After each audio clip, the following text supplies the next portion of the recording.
Vaksinasi tahap kedua untuk COVID-19, di mana kebijakan pemberian vaksin ini menuai polemik. Di tengah keterbatasan stok vaksin, pemerintah dinilai menyasar target non-esensial dalam pandemi corona. Ya, diantaranya seperti target penerima vaksin dari kalangan pedagang pasar karena terdistraksi ambisi pemulihan ekonomi. Dan berikut informasi selengkapnya untuk Anda. Para pekerja publik, pelayan publik, baik itu aparat keamanan,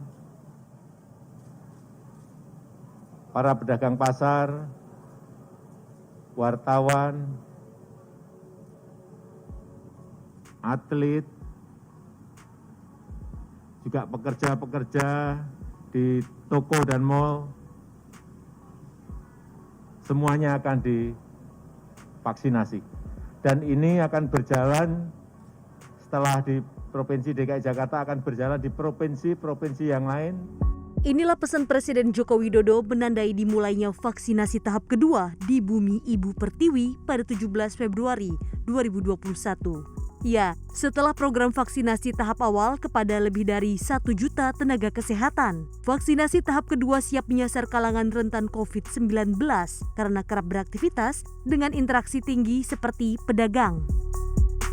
Sasaran lainnya ialah kalangan lanjut usia atau lansia yang dimulai dengan penyuntikan vaksin pada Wakil Presiden Ma'ruf Amin. Tahap kedua ini ditargetkan tuntas Mei 2021 mendatang untuk 38,5 juta penerima. Hingga minggu kedua Maret ini, total vaksin tersedia 18 juta dosis vaksin yang bakal dikirim sesuai dengan kapasitas penyimpanan vaksin di fasilitas kesehatan daerah. Pendaftaran peserta vaksin merujuk pada data BPJS Kesehatan dan Dukcapil Kemendagri. Kita menggunakan teknologi digital, jadi kita bisa monitor ya pergerakannya, jumlahnya, posisinya ada di mana, suhunya sampai ke titik serah, dan juga nanti pada saat diberikan kepada masyarakat. Nanti juga akan dikerjasamakan dengan BUMN Farmasi dan juga dibantu oleh perusahaan distribusi swasta untuk menjamin bahwa distribusi ini sampai ke fasilitas kesehatan terujung pada saat dilakukan vaksinasi. Bahwa nantinya pendataan daftar penerima akan melalui merunut kepada data yang dimiliki oleh BPJS Kesehatan, Dukcapil, dan hasil koordinasi dari kementerian dan lembaga terkait. Untuk urutan vaksinasi, pemerintah akan menimbang jumlah kasus dan tingkat penularan, kemudian kesiapan kapasitas penyimpanan vaksin, dan daerah yang telah mencapai target cakupan vaksinasi tenaga kesehatan. Perlu diingat bahwa pemerintah tidak akan memulai vaksinasi jika produk yang didistribusikan tidak aman.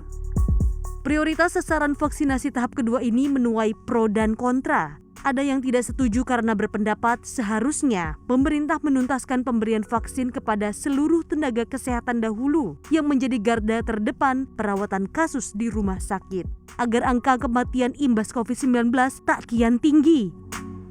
Namun di sisi lain ada yang sepakat karena menilai tingginya urgensi vaksinasi bagi target di tahap kedua ini, lantaran mereka bekerja dengan interaksi tinggi di lingkungan ramai. Namun efek pemberian vaksin hingga Mei mendatang ini dipastikan belum mampu signifikan menggerakkan roda ekonomi tanah air. Harus menuntaskan target tenaga kesehatan, harus menuntaskan untuk lansia dan yang memiliki faktor risiko atau komorbid, itu yang harus dilakukan. Tidak boleh terdistraksi dengan tujuan lain di luar itu, di luar menurunkan kesakitan kematian, seperti tujuan ekonomi. Nah itu yang akan berbahaya ya. Ya, kalau misalkan kita lihat misalkan di pasar Tanah Abang saja sebagai contoh ya, banyak pembeli itu tidak hanya berasal dari Jabodetabek, tapi banyak pembeli juga berasal dari luar daerah lainnya. Nah ini tergantung ya, salah satu faktornya Tanah Abang misalkan pedagang hampir sebagian besar sudah divaksinasi sampai akhir Maret harapannya. Tapi di sisi yang lain bagaimana kebijakan dari PPKM dan bagaimana kebijakan terhadap vaksinasi masyarakat umum lainnya. Nah ini juga salah satu faktor yang penting juga.